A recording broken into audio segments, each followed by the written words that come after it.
In the world of reciprocating saws, there are so many options, it's unbelievable. I've gathered 4 of those options here today to try to figure out which of these 4 is the best overall saw. The Craftsman CMCS350 is a brushless saw. It runs off of their 20-volt battery platform. It has a stroke of 1 1/8. It does not have an orbital action. I purchased this saw for $85 on clearance. It looks like the regular price was $120 before it was clearanced. The Craftsman saw is 15 1/4 inches tall. It has 2 speeds, 0 to 2300 strokes per minute and 0 to 3200 strokes per minute, and it weighs 5 pounds, 0.8 ounces. The Hart HPR S011 is a brushed saw. It weighs 3 pounds, 14.3 ounces. It has 0 to 3300 strokes per minute. It is made in China. It is 15 1/4 inches long. It has a shorter stroke than the Craftsman at 7/8 of an inch, and it is sold at Walmart currently for $54. The Rigid R8663 is a brushless saw. It is part of their 18-volt Octane series. It is 6 pounds, 7.3 ounces. It has 0 to 3100 strokes per minute. It is made in China. It is 17 5/8 inches long, which makes it the longest of the 4 sawzalls. The stroke length is the longest, tied with the Craftsman at 1 1/8, and it originally cost $150, but I paid $70 for this model at Direct Tools.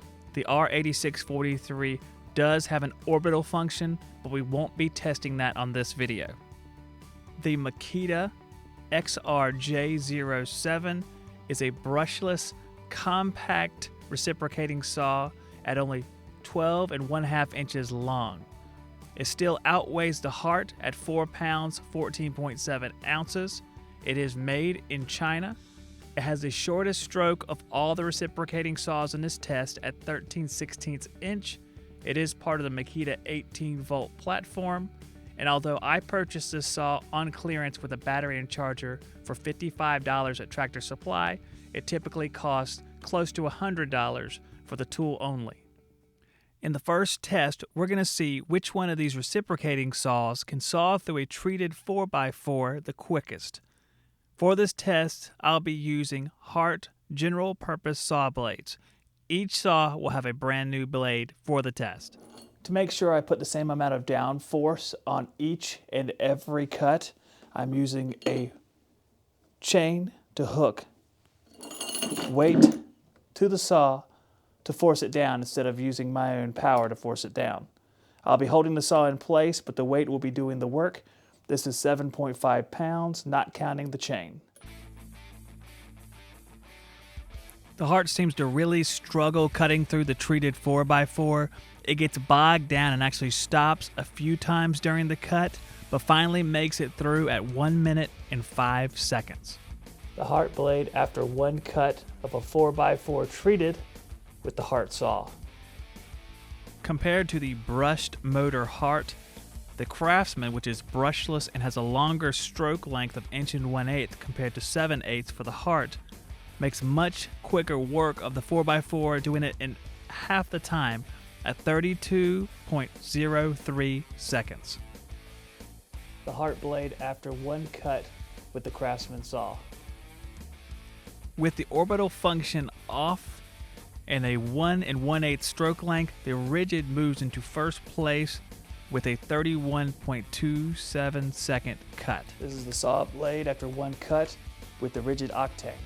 Despite the fact that the Makita brushless compact reciprocating saw has a 3/16 stroke, which is the smallest and the smallest size, it still comes in ahead of the Hart at 37 seconds, just a few seconds behind the Rigid and the Craftsman. The Hart blade after the cut with the Makita compact sawzall. In the next test, we'll see how well each reciprocating saw handles blade installation and removal. The Hart saw has a blue lever on the side that you lift up to insert and remove the sawzall blade. Makita has a twist lock that you turn to insert and to eject the blade. The Makita is the only saw that ejects the blade without having to pull it out with a second hand. The Craftsman has a twist lock as well, except the Craftsman one is not tensioned closed every time you release it.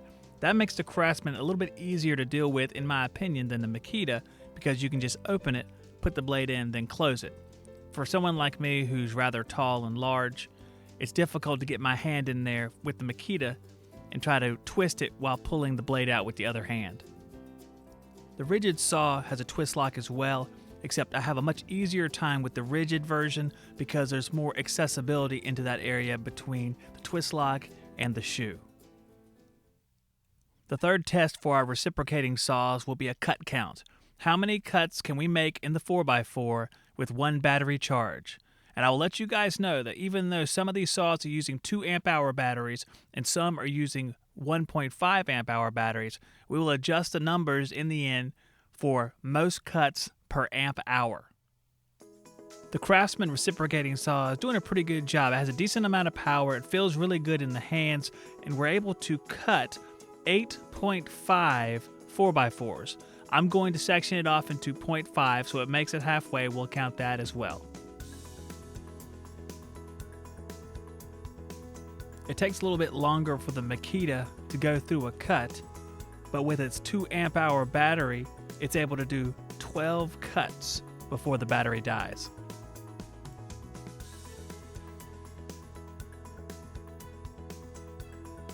The Hart reciprocating saw struggled through this test. It bogged down at several spots where I had to stop and restart to get the saw to continue cutting.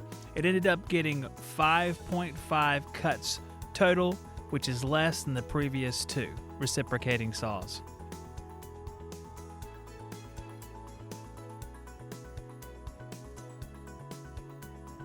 The Rigid is probably the most powerful battery sawzall of this bunch, and I like it a whole lot.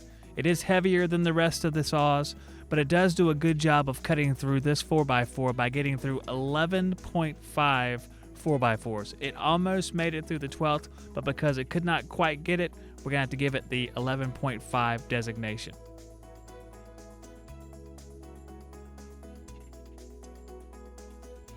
And now let's break down each and every one of the features of each and every one of these saws. If we're looking at price, the Makita is the most expensive, followed by the Craftsman, then the Rigid, and then the Hart.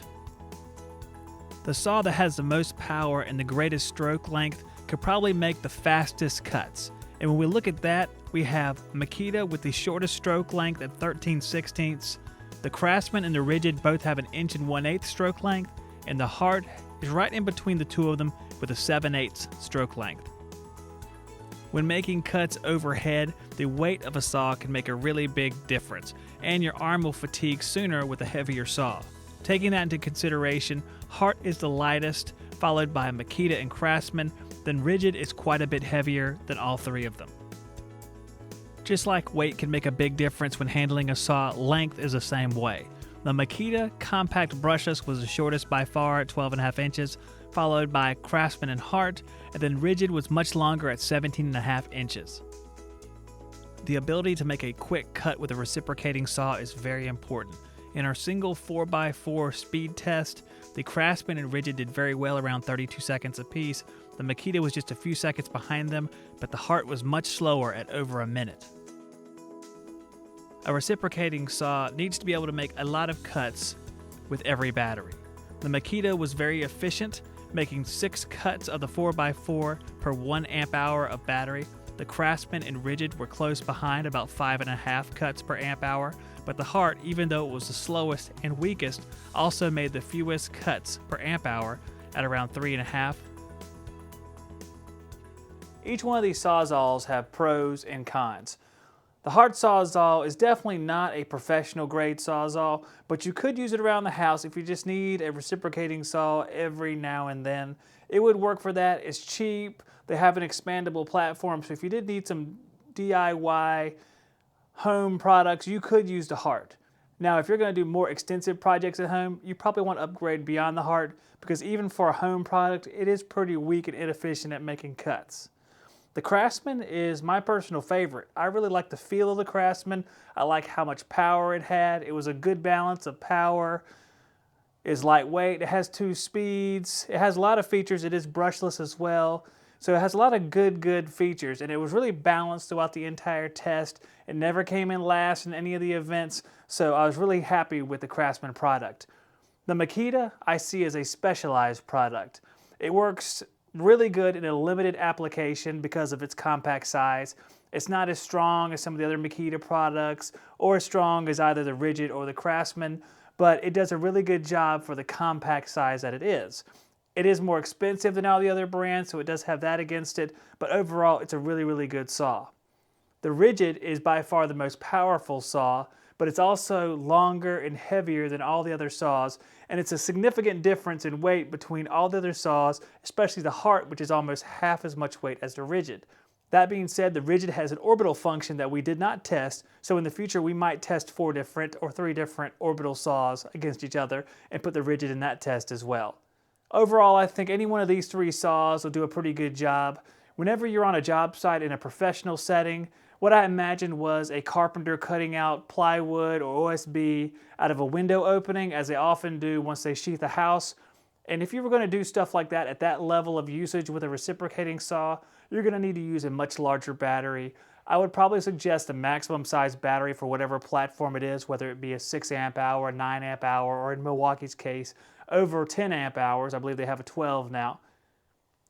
The 2 amp hour is not going to get you very far, as we could demonstrate from the 4x4 cuts. But for regular everyday use, a little bit of prosumer use, you could probably get away with that, but I like to run at least a 4 amp hour even on home projects. If you enjoyed the video and want to support the channel, you can do that in a number of ways. You can hit like on the video to show your appreciation, put a comment down below and comment on this test or ask for a different power tool test for the future, or you can support the channel through Subscribestar by donating monthly. All of those ways are much appreciated, whichever way you decide to do it. I want to thank you for watching this video, and I'll see you on the next one.